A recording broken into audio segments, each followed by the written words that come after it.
4 जून को लोकसभा चुनाव के मैंडेट के बाद सरकार बनाने को लेकर जो सस्पेंस बना था उसका दी एंड हो चुका है। राष्ट्रपति द्रौपदी मुर्मू नरेंद्र मोदी को सरकार बनाने का न्योता दे चुकी हैं। 28 घंटे बाद नरेंद्र मोदी तीसरी बार देश की बागडोर संभालेंगे और इसके लिए राष्ट्रपति भवन में तैयारियां शुरू हो चुकी हैं। विदेशी मेहमानों का आना भी शुरू हो चुका है।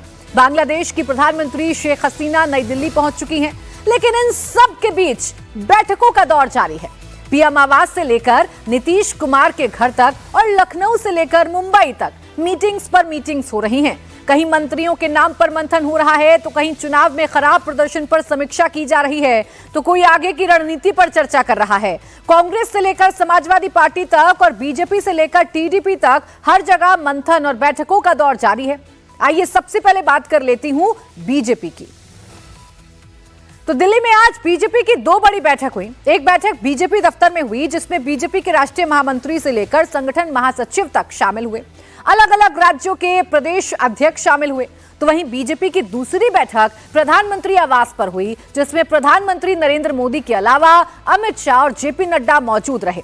कल नरेंद्र मोदी का शपथ ग्रहण है। उससे पहले मंत्रियों की लिस्ट फाइनल की जा रही है और इस बात पर चर्चा की गई कि किसे किसे मंत्री पद दिया जाए, कौन कौन है जिन्हें रिपीट किया जाए और किन्हें किन्हें बाहर का रास्ता दिखाया जाए। तो मोदी सरकार 3.0 के लिए महामंथन किया जा रहा है और महामंथन बैठकों के जरिए किया जा रहा है। प्रधानमंत्री आवास पर आज एक अहम बैठक हुई और इस बैठक में अमित शाह और जेपी नड्डा मौजूद हैं और ये माना जा रहा है कि प्रधानमंत्री आवास पर ये जो बैठक हो रही है, इसमें फाइनल खाका तैयार किया जा रहा है, पेपर वर्क किया जा रहा है, यानी पूरी तरीके से तय किया जा रहा है कि मोदी सरकार 3.0 का स्वरूप क्या होगा, जेडीयू टीडीपी जैसे सहयोगियों को कौन कौन सा मंत्रालय दिया जाएगा, बीजेपी से कौन कौन से मंत्री बनेंगे, कैसे जातीय समीकरण सेट किया जाएगा। मोदी 3.0 में मंत्रालयों को लेकर नीतीश कुमार की पार्टी जेडीयू में भी हलचल तेज है। मीटिंग्स पर मीटिंग्स चल रही हैं। नीतीश कुमार दिल्ली में हैं। आज फिर दिल्ली में नीतीश कुमार के आवास पर मीटिंग हुई, मंत्री पद को लेकर मंथन हुआ। 24 घंटे के अंदर 2 बार लल्लन सिंह नीतीश कुमार से मुलाकात कर चुके हैं। जेडीयू से राज्यसभा सांसद रामनाथ ठाकुर ने भी नीतीश कुमार से मुलाकात की है। माना जा रहा है कि अगर मोदी कैबिनेट में जेडीयू कोटे से 2 मंत्री बने तो ये 2 नाम पक्का हो सकते हैं। लल्लन सिंह 2 बार नीतीश के आवास पर जा चुके हैं, 2 बार उनसे मुलाकात कर चुके हैं और ऐसा माना जा रहा है कि लल्लन सिंह, संजय झा भी हालांकि रेस में चल रहे हैं, लेकिन ऐसा माना जा रहा है कि अगर 2 मंत्री पद होते हैं तो लल्लन सिंह का मंत्री बनना तो तय है। अब सूत्र ये बता रहे हैं कि मोदी 3.0 के मंत्रिमंडल की रेस में लल्लन सिंह प्रबल दावेदार हैं, क्योंकि लल्लन सिंह भूमिहार जाति से आते हैं और कैबिनेट मिनिस्टर बनाए जा सकते हैं। लल्लन सिंह का दावा इसलिए भी मजबूत दिख रहा है क्योंकि मोदी 2.0 में भी लल्लन सिंह को मंत्री बनाया जाना था, लेकिन इन वक्त पर आरसीपी सिंह ने खेल कर दिया था और खुद मंत्री बन गए थे। लल्लन सिंह नीतीश कुमार के काफी करीबी भी हैं और भूमिहार जाति से आते हैं। तो वहीं कर्पूरी ठाकुर के बेटे और राज्यसभा सांसद रामनाथ ठाकुर भी इस रेस में आगे चल रहे हैं। ये 3 नाम हैं फिलहाल बिहार में।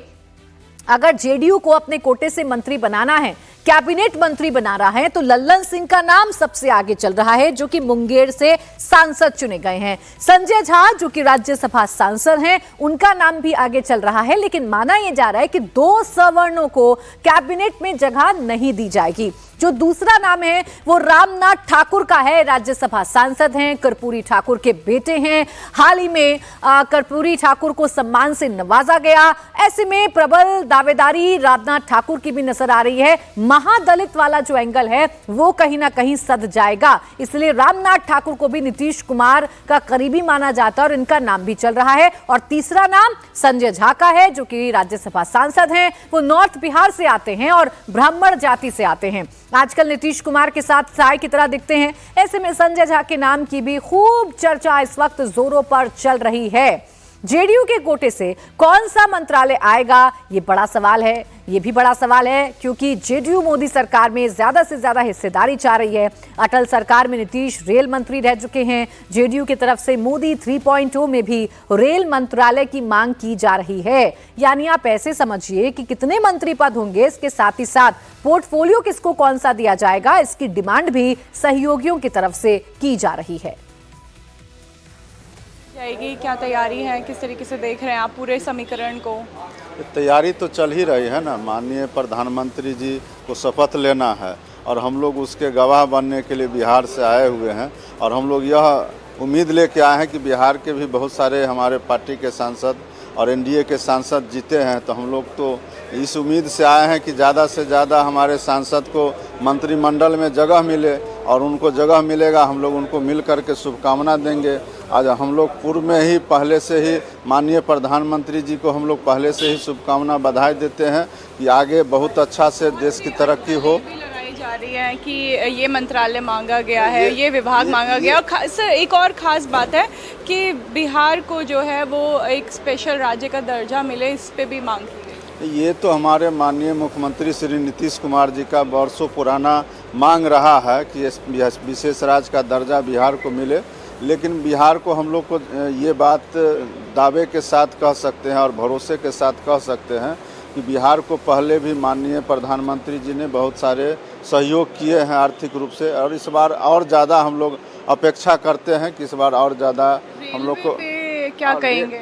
ये तो पुराना हम लोग का बिहार में बहुत सारे पूर्व में हमारे रेल मंत्री रहे हैं, हमारे नेता भी रेल मंत्री रहे हैं, तो हम लोग तो चाहेंगे कि रेल विभाग मिले। लेकिन ये पूरी तरह से माननीय प्रधानमंत्री जी का विशेषाधिकार है।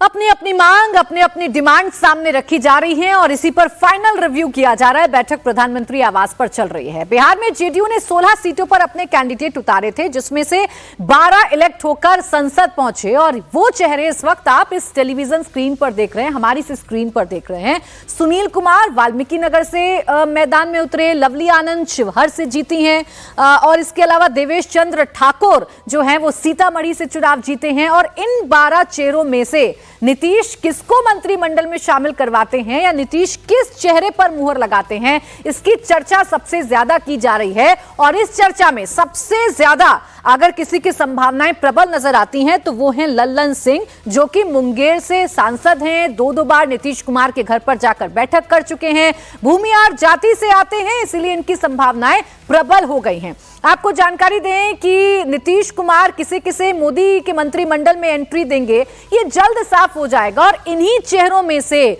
कोई चेहरे हो सकते हैं जिन पर मुहर लगेगी। हालांकि जातीय समीकरणों को साधकर, यानी कि जातियों को तरजीह देकर एक बेस्ट फॉर्मूला बनाकर जेडीयू अपने मंत्रियों के नाम तय करेगी। अब सवाल यह है कि मोदी 3.0 में नीतीश की पार्टी का कोटा कितना होगा। वैसे नीतीश कुमार की ख्वाहिश है कि 1 कैबिनेट 3 राज्य मंत्री या 2 कैबिनेट और 1 राज्य मंत्री एनडीए सरकार में जेडीयू कोटे का हो। लेकिन बीजेपी ने जो ऑफर दिया है वो ये कि 1 कैबिनेट मंत्री आप बनाइए और 2 एमओएस बनाइए, यानी कि 2 राज्य मंत्री बनाइए। जबकि नीतीश कुमार की ख्वाहिश 1 कैबिनेट 3 राज्य मंत्री या 2 कैबिनेट और 1 राज्य मंत्री की है। लेकिन करीब करीब जो फॉर्मूला तय समझा जा रहा है वो 1 कैबिनेट और 2 राज्य मंत्री का तय समझा जा रहा है। इसीलिए जिन नामों की चर्चा हो रही है उनमें लल्लन सिंह की चर्चा हो रही है, उनमें चर्चा बाकी तमाम नामों की हो रही है, ताकि जातीय जो एक तालमेल है वो बिहार में बांधा जा सके। हमारे साथ हैं सीतामढ़ी से जेडीयू सांसद देवेश चंद्र ठाकुर। देवेश जी, सबकी नज़र इस बात पर कि कौन मंत्री बनेगा, किस सहयोगी दल को कितना मंत्री पद दिया जाएगा, आप लोग की भी उम्मीदें होंगी, क्या उम्मीदें? नहीं, हमारे दल के नेता तय करेंगे कि हमारे दल से कितने बनेंगे, कौन बनेंगे। हम लोग का तो कोई उसमें योगदान या कोई रोल है नहीं। पहले के मुकाबले परिस्थितियां इस बार अलग हैं, आंकड़े जिस तरह के आए हैं, ऐसे में जेडीयू की पूछ तो बड़े। नेता तय करेंगे ना, जो फैसला हमारे नेता तय करेंगे, उसमें ना आपका कोई रोल है ना मेरा कोई रोल है। जेडीयू के लिए बेहतर होगा ये तो सोच रहे हैं। जेडीयू क्यों नहीं, कौन नहीं चाहेगा जेडीयू के लिए बेहतर हो। क्या बेहतर है और यथास्थिति क्या है, ये देखते हुए सामंजस्य बिठाया जाएगा। तो कई लोगों की चर्चाएं हो रही हैं, आपके अपने नाम के बारे में भी कई चर्चाएं हो रही हैं, क्या ऐसी कोई संभावना? नहीं, 2-3 नाम आ रहे हैं ठाकुर के सरनेम में, मेरा उसमें नहीं है।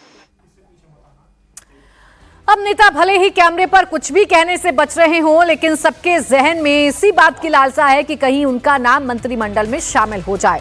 एक तरफ जेडीयू बार्गेनिंग कर रही है, जेडीयू ये तय कर रही है कि किसको मंत्री बनाना है, तो मोदी 3.0 के मंत्रिमंडल में किसे कितनी हिस्सेदारी मिलनी है, एनडीए के किस दल को कितने मंत्री होंगे, ये कुछ ही देर में साफ किया जाएगा। बीजेपी से लेकर सभी दल मंत्रिमंडल को लेकर मीटिंग पर मीटिंग कर रहे हैं। मोदी 3.0 में सबसे मजबूत पार्टनर बनकर उभरे चंद्रबाबू नायडू की पार्टी में भी लगातार मीटिंगों का दौर चल रहा है। देखिए, दूसरे नंबर की पार्टी है चंद्रबाबू नायडू की एनडीए में 16 सांसद हैं और ये 16 सांसद इस वक्त आप हमारी स्क्रीन पर देख रहे हैं। इसमें जो सबसे पहला नाम है राम मोहन नायडू का, जो श्रीकाकुलम से चुनकर आते हैं। राम मोहन नायडू का जो नाम है वो रेस में आगे चल रहा है और संभावनाएं ऐसी जताई जा रही हैं, चूंकि अच्छी छवि वाले नेता हैं राम मोहन नायडू, दूसरी पार्टी से भी इनके अच्छे ताल्लुक माने जाते हैं, अच्छे मार्जिन से जीत कर आए हैं, लगातार जीत रहे हैं, इसलिए माना यह जा रहा है कि राम मोहन नायडू को भी बनाया जा सकता है मंत्री। इसके अलावा जो दूसरा नाम चल रहा है वो जीएम हरीश का चल रहा है, जो पूर्व आईपीएस टी कृष्ण प्रसाद और वेम्मी रेड्डी प्रभाकर रेड्डी भी इस रेस में आगे चल रहे हैं। यानी कि 3 नाम हैं अभी तक जो टीडीपी की तरफ से ऐसा लग रहा है कि उन्हें मंत्री बनाया जा सकता है। एक तो राम मोहन नायडू हैं जो कि श्रीकाकुलम से चुनकर आए हैं। इसी लाइन में जो सबसे आखिर का नाम है जीएम हरीश बालायोगी, जो कि अमलापुरम से चुनकर आए हैं, उनका नाम भी चल रहा है। इसके अलावा अगर आप नीचे देखेंगे तो प्रभाकर रेड्डी का जो नाम है वो भी इस रेस में आगे चल रहा है। टीडीपी भी ये कोशिश कर रही है कि अच्छी बार्गेनिंग कर मंत्री पद लेकर आए अपने कोटे से और अपने जो सांसद हैं उनमें भी ताना बाना बिठाकर तमाम समीकरणों को मैच करके मंत्री बनाए जा सके। अब आपको बताते हैं कोटा कितना मिल रहा है या कितने कोटे की डिमांड की जा रही है। देखिए, मोदी सरकार 3.0 में कितना कोटा टीडीपी का होगा, 2 कैबिनेट और 2 राज्य मंत्री की ख्वाहिश चंद्रबाबू नायडू की है। 16 सांसद हैं, दूसरे नंबर की पार्टी चंद्रबाबू नायडू की है, तो चंद्रबाबू नायडू ये चाहते हैं कि 2 कैबिनेट और 2 राज्य मंत्री कम से कम उनके कोटे से हों। लेकिन बीजेपी जो ऑफर दे रही है वो ऑफर वही है जो जेडीयू को दिया गया है, यानी कि 1 कैबिनेट और 2 राज्य मंत्री टीडीपी के कोटे से बनाए जाएं। ना सिर्फ कितने मंत्री इनके कोटे से होंगे इसको लेकर बार्गेनिंग चल रही है, बल्कि क्या पोर्टफोलियो होगा इनके मंत्रियों का, कौन सा मंत्रालय किस पार्टी के पास जाएगा, इसको लेकर भी मंथन लगातार चल रहा है। सिविल एविएशन और शहरी विकास जो मंत्रालय है वो टीडीपी की ख्वाहिश है कि वो उसे मिल जाए। अब टीडीपी की तरफ से राम मोहन नायडू, जीएम हरीश, कृष्ण प्रसाद मंत्री पद की रेस में सबसे आगे हैं। राम मोहन नायडू जीत की हैट्रिक लगाकर आए हैं। पहले आप ये 4 नाम देखिए, ये 4 नाम हैं जो इस वक्त स्क्रीन पर हैं और इन चारों नामों को लेकर ये संभावनाएं हैं कि इनमें से मंत्री बनाए जा सकते हैं। पहला नाम श्रीकाकुलम से जीत की हैट्रिक लगा चुके राम मोहन नायडू का है। चंद्रबाबू नायडू के बेहद करीबी माने जाते हैं और पूर्व केंद्रीय मंत्री वीरन नायडू के बेटे हैं। दूसरा जो नाम है इस लिस्ट में वो टीडीपी के दलित चेहरे के तौर पर जाने जाने वाले जीएम हरीश का है, जो पूर्व लोकसभा स्पीकर जीएम बाल योगी के बेटे हैं। जातीय समीकरण के हिसाब से इनको ये पद दिया जा सकता है। तीसरा नाम कृष्ण प्रसाद का है, जो कि पूर्व आईपीएस और दलित चेहरा हैं पार्टी के, प्रशासनिक अनुभव और नायडू के करीबी हैं। हैदराबाद में हाईटेक सिटी बनाने वाली टीम के चीफ कृष्ण प्रसाद रह चुके हैं। और एक और नाम जिसकी चर्चा हो रही है वो है प्रभाकर रेड्डी की। चुनाव से ठीक पहले जगन की पार्टी इन्होंने छोड़ी, वाईएसआर के साई रेड्डी को बुरी तरह से हराया। नेल्लोर मंडल में मजबूत पकड़ प्रभाकर रेड्डी की मानी जाती है। तो ये जातियों के हिसाब से कैलकुलेशन है, ये जातियों के हिसाब से आपको हम पूरी संभावनाएं बता रहे हैं। और इसके साथ ही साथ सियासत में क्या योगदान है, इस नेता के साथ क्या प्रोफाइल जुड़ी हुई है, ये हम आपको बता रहे हैं। और इसी के आधार पर शायद मंत्री पद का जो चयन है वो किया जाएगा। अब मोदी 3.0 के शपथ ग्रहण में महज 28 घंटे का वक्त बचा है। एनडीए के सभी दलों में मंत्रालय को लेकर ताबड़तोड़ बैठकें जारी हैं। लेकिन आज यूपी, जहां सबसे बड़ा झटका लगा है भारतीय जनता पार्टी को, वहां भी 2 बड़ी बैठकें हुई। एक मीटिंग हुई योगी आदित्यनाथ की। योगी आदित्यनाथ ने आज अपनी कैबिनेट की बैठक की है और माना यह गया कि इस कैबिनेट की बैठक में अपने मंत्रियों से मुख्यमंत्री योगी आदित्यनाथ ने जो है वो फीडबैक लिया है कि आखिर हारे क्यों। इसमें सभी मंत्री मौजूद रहे सिवाय डिप्टी सीएम केशव प्रसाद मौर्य और ब्रजेश पाठक के। योगी की मीटिंग में लोकसभा चुनाव के नतीजों को लेकर समीक्षा की गई है। दूसरी जो बैठक हुई वो हुई है समाजवादी पार्टी की, क्योंकि समाजवादी पार्टी ने इन चुनावों में अच्छा परफॉर्म किया है। नवनिर्वाचित सांसदों के साथ अखिलेश यादव ने मीटिंग की है और आगे पार्टी की क्या रणनीति रहेगी, पार्टी ने अच्छा परफॉर्म किया है, इसे कैसे 2027 के विधानसभा चुनावों तक जिंदा रखना है, इन तमाम बातों पर अखिलेश यादव ने अपने सांसदों के साथ बात की है। अब उत्तर प्रदेश में आज जो 2 मीटिंग हुई उसमें सबसे पहले बात कर लेते हैं योगी की समीक्षा बैठक की, जिस पर सभी की निगाहें थीं, क्योंकि उत्तर प्रदेश में बीजेपी को जो अनुमान था उससे काफी खराब प्रदर्शन रहा, जिसके बाद योगी ने सभी मंत्रियों की बैठक बुलाई थी। खास बात यह है कि इस बैठक में योगी सरकार के दोनों डिप्टी सीएम ब्रजेश पाठक और केशव प्रसाद मौर्य गायब रहे। योगी की यह बैठक करीब 1 घंटे तक चली। मीटिंग में मंत्रियों ने चुनाव को लेकर अपने अपने एक्सपीरियंस शेयर किए, साथ ही साथ अपने इलाकों के बारे में भी बताया जा रहा है कि कुछ मंत्रियों ने यह भी बताया कि आखिर बीजेपी को किन किन वजहों से हार का मुंह देखना पड़ा। हालांकि ये कहा जा रहा है कि आचार संहिता लागू होने के बाद योगी मंत्रिमंडल की बैठक नहीं हो पाई थी, इसीलिए बैठक बुलाई गई थी, जिसमें सरकार की आगे की रणनीति को लेकर चर्चा हुई है। देखिए, अनुभव तो यही है कि जो भ्रामक प्रचार किया गया, जो संविधान बदल देंगे, इस तरह की जो चीज़ें बताई गई, केवल यही हमको कारण महसूस होता है, बाकी कोई, क्योंकि समाजवादी पार्टी और कांग्रेस खुद भी ये आश्वस्त नहीं थी कि उसको इतनी सीटें मिलने वाली है, और जितनी सोची उसके कई गुना ज़्यादा उसको सीट मिली। तो ये आप मान सकते हैं कि इन लोगों को कभी कभी बबूरतर आम मिल जाता है, उस तरह का उनको ये सफलता मिली है, और कोई इनके अपने प्रयास से, अपने कर्म से ऐसा नहीं है। तो योगी सरकार के मंत्री दयाशंकर सिंह को आप सुन रहे थे, वो ये कह रहे हैं कि मंत्रियों ने अपने अनुभव शेयर किए, लेकिन सुरेश खन्ना का कहना यह है कि बैठक में सिर्फ गुड गवर्नेंस पर बात हुई है। खन्ना जी हमारे साथ हैं। आज जो बैठक हुई उसमें क्या बात है? गुड गवर्नेंस के जितने आयाम थे उन सब पर चर्चा हुई कि हम लोग अपने विभाग में बेटर परफॉर्म करें, अपने प्रभार जनपद को देखें, और ख़ास तौर से जो हमारा प्रभार के जनपद हैं उनको देखें। लेकिन जो हार हुई अभी बीजेपी की, अच्छा परफॉर्म नहीं किया यूपी में, उस पर कुछ बात? एनडीए का बहुमत था, एनडीए का बहुमत है। एनडीए का तो है, लेकिन जी को बधाई दीजिए और देश की जनता को धन्यवाद। यूपी में जो सीट्स हारे उस पर कुछ बात हुई? ये तो पुरानी खबर है। लेकिन आज मीटिंग तो आज नहीं थी ना। ये पुरानी खबर है। अब आप अच्छी बात सोचिए, कल प्रधानमंत्री जी शपथ ले रहे हैं, कल प्रधानमंत्री जी को बधाई दीजिए। अब भले ही यूपी सरकार के मंत्री ये कहें कि ये पुरानी खबर है, भले ही एनडीए का बहुमत होने की बात कहें, लेकिन उत्तर प्रदेश में बीजेपी का परफॉर्मेंस कितना गिरा है ये इस बात से समझ सकते हैं कि 2014 लोकसभा चुनाव में 71 सीट जीतने वाली बीजेपी इस बार महज 33 पर सिमट गई, जबकि 2019 में 62 सीट पार्टी ने जीती थी। यूपी में इस बार बीजेपी किस कदर हारी है इसका अंदाजा आप ऐसे लगाइए कि 17 मौजूदा सांसद हार गए। स्मृति ईरानी और महेंद्र नाथ पांडे जैसे 2 दिग्गज कैबिनेट मिनिस्टर हार गए। कौशल किशोर और अजय मिश्र टेनी समेत 5 राज्य मंत्रियों को हार का मुंह देखना पड़ा। पूर्व सीएम कल्याण सिंह के बेटे राजवीर सिंह और पूर्व पीएम चंद्रशेखर के बेटे नीरज शेखर को हार का सामना करना पड़ा। पार्टी के एक राष्ट्रीय उपाध्यक्ष और 2 पूर्व राष्ट्रीय सचिव भी चुनाव हार गए। योगी सरकार के 2 मंत्री संजय निषाद और ओम प्रकाश राजभर के बेटे भी इस बार चुनाव में जीत हासिल नहीं कर पाए। ओम प्रकाश राजभर हमारे साथ हैं। आज मीटिंग हुई तो क्या मुख्यमंत्री जी ने जिस तरह का परफॉर्म किया बीजेपी ने, उस पर क्या कहा? नहीं, उस पर कोई चर्चा नहीं। आगे 3 महीने तक चुनाव में सब लोग थे, सभी मंत्री आगे अपने अपने विभाग को बेहतर करने के लिए कुछ सुझाव उन्होंने दिया है कि उसको कैसे बेहतर कर सकते हैं, वही, और कोई बात नहीं। लेकिन हर जगह तो बात हो रही है कि क्यों हार गई, तो मीटिंग में नहीं, वो देखिए, पहला जो लक्ष्य था एनडीए गठबंधन का लक्ष्य, तीसरी बार माननीय नरेंद्र मोदी जी को प्रधानमंत्री बनाना, वो लक्ष्य की प्राप्ति हुई, उसमें तो कोई शंका नहीं है। तो जो लक्ष्य था वो लक्ष्य प्राप्त हुआ है। आपको क्या लगता है क्यों हार गए? Paper leak? ऐसा कुछ नहीं, ऐसा कोई बात नहीं।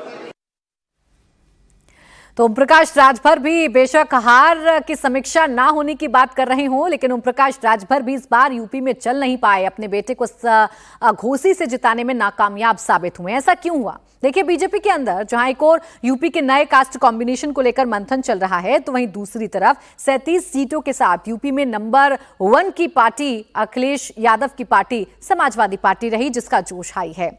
अखिलेश यादव ने लखनऊ में नवनिर्वाचित सांसदों के साथ मीटिंग की है, जिसमें एसपी के सभी नवनिर्वाचित सांसद शामिल हुए। चुनाव जीतने पर अखिलेश यादव ने उन्हें बधाई दी। साथ ही अखिलेश यादव ने संदेश दिया कि देश की तीसरी बड़ी पार्टी बनने के बाद उनकी जिम्मेदारी बढ़ गई है। साथ ही साथ लोकसभा में संघर्ष करने के लिए तैयार रहने के लिए अखिलेश यादव की तरफ से कहा गया है। समाजवादी पार्टी और इंडिया अलायंस सबसे ज्यादा सीटें जीत करके आया है। जहां इंडिया अलायंस और पीडीए की रणनीति की जीत हुई है, वहीं समाजवादी पार्टी देश के तीसरे नंबर की पार्टी बन गई है। जहां पार्टी को इतना बड़े पैमाने पर जनता का समर्थन मिला है, वहीं समाजवादियों की जिम्मेदारी बढ़ गई है। जनता की एक एक बात, जनता की समस्याओं का उठाना, उनके हित में अपनी बात रखना। समाजवादियों का लगातार संघर्ष रहेगा लोकसभा में, जिससे ज्यादा से ज्यादा जनता के बीच में और उनके लिए सेवा कर सकें।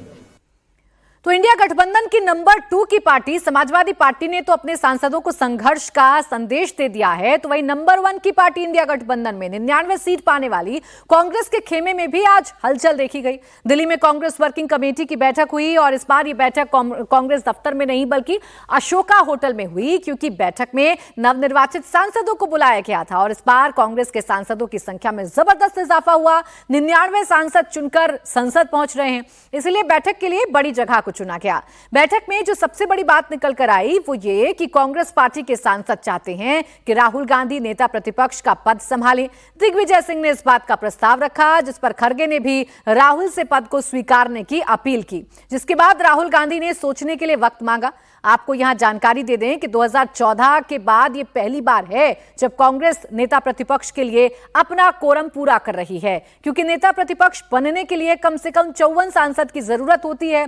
2014 में कांग्रेस 44 और 2019 में 52 सीटों पर सिमट गई थी, इसीलिए नेता प्रतिपक्ष की मान्यता नहीं मिली थी। लेकिन इस बार कांग्रेस 99 सीट जीतकर इंडिया गठबंधन की सबसे बड़ी पार्टी बनी है और ऐसा माना जा रहा है कि अब राहुल गांधी फ्रंट में आकर अपनी पार्टी को लीड कर सकते हैं, संसद में अपनी पार्टी का चेहरा हो सकते हैं। विजय लक्ष्मी मेरी सहयोगी जुड़ गई हैं ज्यादा जानकारी के साथ। विजय, सबसे ज्यादा नजर और दिलचस्पी पूरे देश की और उनकी विरोधी पार्टियों की भी इसी तरफ है कि राहुल गांधी ये जिम्मेदारी संभालते हैं या नहीं, फ्रंट में आके नरेंद्र मोदी के सामने खड़े होते हैं या नहीं।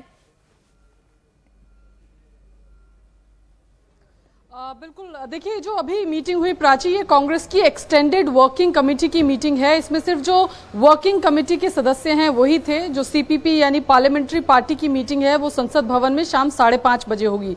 आज की मीटिंग में सबसे पहले दिग्विजय सिंह ने प्रस्ताव रखा कि राहुल गांधी को अब फ्रंट से लीड करना चाहिए, नेता प्रतिपक्ष बनना चाहिए और विपक्ष की तमाम आवाज जो है वो लोकसभा में बतौर नेता विपक्ष जो है वो उठानी चाहिए। राहुल गांधी ने कहा कि गिव मी सम टाइम, ये उनके एग्जैक्ट वर्ड्स थे। राहुल गांधी को खड़गे जी ने भी कहा कि आप सबको कहते हैं कि डरो मत और अब ये मुफीद वक्त है, सही समय है, समय की मांग है कि आप नेता प्रतिपक्ष का पद जो है स्वीकार करें। और कांग्रेस पार्टी के तमाम नेता, सीडब्ल्यूसी में जो नेता थे, कम से कम वहां पर यूनानिमिटी थी, सबने हाथ खड़े करके एक स्वर में कहा कि राहुल गांधी को नेता प्रतिपक्ष बनना चाहिए। अब यहां पर राहुल गांधी पर दबाव जो है कांग्रेस की पूरी पार्टी का है, कांग्रेस के तमाम नेताओं का है, क्योंकि सीडब्ल्यूसी कांग्रेस पार्टी की सबसे हाईएस्ट डिसीजन मेकिंग बॉडी है। कांग्रेस पार्टी का शीर्ष नेतृत्व जिसको कहें वो इस सीडब्ल्यूसी का सदस्य होता है। तो इस सीडब्ल्यूसी में जब यूनानिमिटी से एक रेजोल्यूशन पास कर दिया गया हो और राहुल गांधी पर पूरा दबाव बनाने की कोशिश तमाम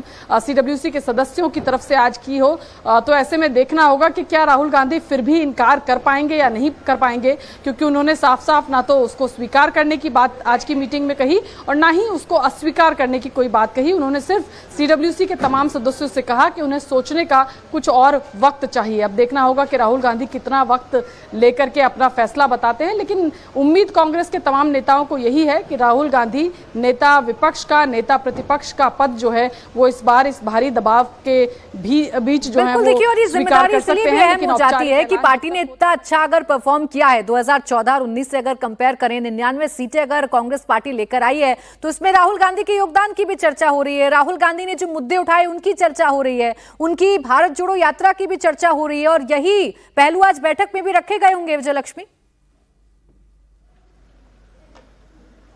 बिल्कुल, जैसे ही प्राची बैठक शुरू हुई तो राहुल गांधी की भारत जोड़ो न्याय यात्रा का जिक्र कांग्रेस के अध्यक्ष द्वारा किया गया। और न्याय यात्रा का अगर आप रूट भी देखेंगे प्राची, तो जिन जिन इलाकों से न्याय यात्रा होकर के गुजरी, मसलन उत्तर प्रदेश में न्याय यात्रा 11 दिन के करीब रही, और जिन जिन जिलों से होकर के गुजरी उन तमाम जिलों में कांग्रेस पार्टी का परफॉर्मेंस बेहद अच्छा रहा। तो तमाम नेताओं ने कहा कि आपकी भारत जोड़ो न्याय यात्रा का भी असर रहा कि कांग्रेस पार्टी का जो परफॉर्मेंस है उसमें सुधार आया। उत्तर प्रदेश जैसे राज्य में इंडिया अलायंस का जो परफॉर्मेंस था वो काफी बेहतर रहा। कर्नाटक जैसे राज्य में कांग्रेस ने अपनी सरकार बनाई। तो इसलिए अब नेताओं को लगता है कि जब राहुल गांधी इस तरह से लीड कर रहे हैं पार्टी को इन तमाम फ्रंट्स पे, तो अब वक्त आ गया है कि राहुल गांधी ही संसद के भीतर भी कांग्रेस पार्टी को लीड करें, नेता विपक्ष के तौर पर उभर कर जो है कांग्रेस की आवाज के तौर पर जनता के सामने भी आए। ठीक है, गिव मी सम टाइम में कितना समय राहुल गांधी लेते हैं और क्या फैसला लेते हैं, इस पर पूरे देश की निगाहें विजयलक्ष्मी है। बहुत शुक्रिया आपका तमाम जानकारी के लिए। तो एक तरफ कांग्रेस में नेता विपक्ष के लिए राहुल गांधी राजी होते हैं या नहीं होते हैं, इस पर सभी की निगाहें हैं। तो देखिए, एक बैठक महाराष्ट्र में भी चल रही है, थोड़ी देर में शिवसेना के शिंदे गुट की बैठक होने वाली है। तो दूसरी बैठक बीजेपी की आज हो गई है। शिवसेना की बैठक सीएम आवास पर होगी, जिसमें लोकसभा चुनाव में पार्टी के प्रदर्शन पर चर्चा होगी, साथ ही विधानसभा चुनाव को लेकर भी मंथन होगा। बैठक में शिवसेना के सभी विधायकों को बुलाया गया है। वहीं बीजेपी की बैठक में फैसला लिया गया है कि कल विधानसभा की सभी 288 सीटों पर सेलिब्रेशन किया जाएगा और सभी विधायक मोदी के शपथ ग्रहण में शामिल होंगे।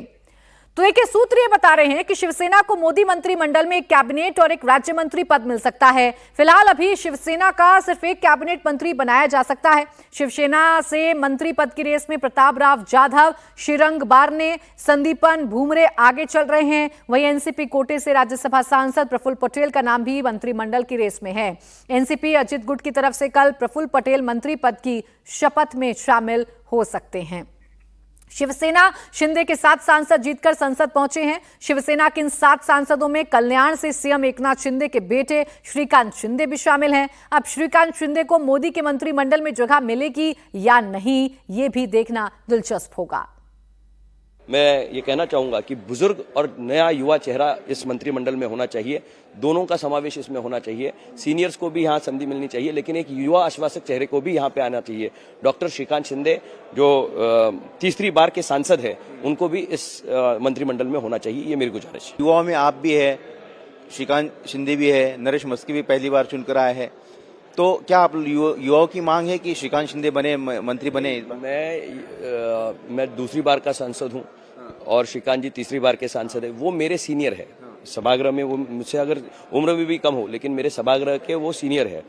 तो निश्चित रूप से एक आदमी अगर तीसरी बार चुनाव लड़के चुन के आता है, जनमानस ने उस पर विश्वास जताया है, तो तीसरी टर्म में वो सीनियर हो गए हैं, पार्टी के लीडर है और निश्चित रूप से एक युवा आश्वासक चेहरा है। इसके माध्यम से युवकों को एक आश्वासक चेहरा मिलेगा और महाराष्ट्र की नई पहचान युवाओं की देश भर में जाएगी। और उनका जो समन्वय करने का अंदाज है, जिसके माध्यम से 12 सांसद जो पिछले गवर्नमेंट में से शिवसेना से जुड़े, उसके पीछे काम करने वाला अगर कोई युवा हो तो वो सम्मानीय श्रीकांत जी शिंदे थे। अब जब वो नई सरकार में आ रहे हैं, यशस्वी प्रधानमंत्री वापस मोदी साहब पंतप्रधान शपथ ले रहे हैं, तो उस मंत्रिमंडल में एक युवा चेहरे की होने की बहुत बड़ी आवश्यकता है, महाराष्ट्र की जरूरत है और उसमें श्रीकांत जी शिंदे होने चाहिए, ऐसी मेरी मांग है।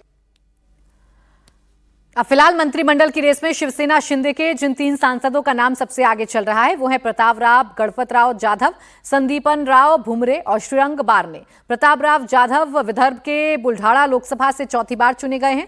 श्रीरंग बारने का तीसरा टर्म है, वो पश्चिम महाराष्ट्र मावल से जीते हैं, जबकि संदीपन भुमरे पहली बार औरंगाबाद से जीते हैं, वो मराठवाड़ा से आते हैं। हमारे साथ है शिवसेना के नेता, प्रवक्ता और नवनिर्वाचित सांसद ठाणे से चुनकर आए हैं नरेश मस्के। मस्के साहब, आपने आज एक बहुत बड़ा दावा किया है कि उद्धव ठाकरे गुट की जो शिवसेना है उसमें एक बार फिर से फूट होगी, क्या आपका दावा है? उद्धव ठाकरे गुट के, उबाठा गुट के 2 खासदार, उन्होंने माननीय मुख्यमंत्री एकनाथ शिंदे साहब से संपर्क किया है। उनको अभी पश्चाताप हो रहा है, क्योंकि जो राजनीति वोटों के लिए, वोट बैंक के लिए अभी ये लोकसभा इलेक्शन में जो उद्धव बाला साहब ठाकरे गट ने की, जो शिवसेना के विचारधारा से फुल्ली अपोज है, शिवसेना के विचारधारा से विरुद्ध है, उससे वो डर गए कि लोगों को ध्यान में आया है हमारे जो 3-4 सीट है वो विशिष्ट धर्म के लोगों ने एक गट्टा वोटिंग उबाटा को किया, इसीलिए हमारी सीटें गिरी है। अभी लोगों को पश्चाताप हो रहा है, वो लोग अभी उद्धव ठाकरे से लंबे होने वाले हैं और अपने जो लोकसभा चुनाव क्षेत्र है उनमें विकास काम होना चाहिए। माननीय नरेंद्र मोदी जी का सरकार आया है, विकास कामों की हर एक को जरूरत है, इसीलिए वो लोग दोनों ने कांटेक्ट किया कि हमें आपके साथ आना है। डिस्क्वालिफिकेशन जो सब्जेक्ट है तो उनके लिए 6 जन की जरूरत है। उन्होंने बात किया है कि और 4 लोगों से हम लोग कांटेक्ट करेंगे। वो लोग भी नाराज है, वो पूरा गट नाराज है और उनको लेके हम लोग जल्दी एकनाथ शिंदे साहब को पाठिंबा देंगे।